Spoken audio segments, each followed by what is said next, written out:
So how much did you spend on books this semester?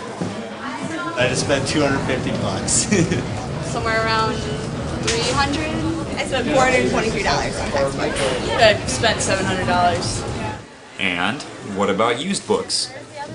I got a couple used books, but there wasn't a lot.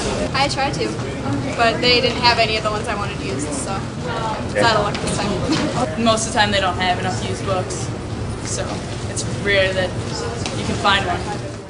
Well, why aren't there more?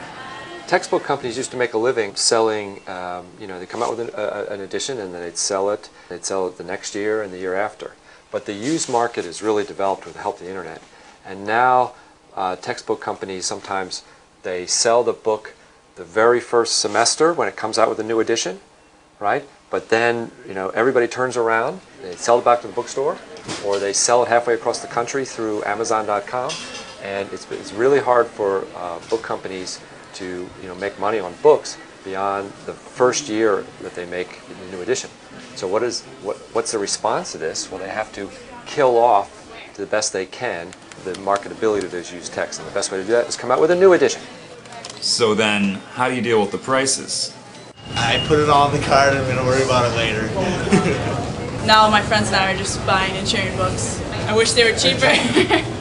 And they can be cheaper, if your professor's nice enough to give you a break. So here is the 4th edition of the textbook I'm using. Okay, but I'm actually not going to use that this semester. I'm going to use the 3rd edition. Why? Because it's the same book. You go through this, and in virtually every chapter the words are the same. But in what way are they different? The pictures are the same. They did a very good job of changing all the pictures. So, here we see a picture of an old frumpy economist with some sort of old kind of fashioned blackboard.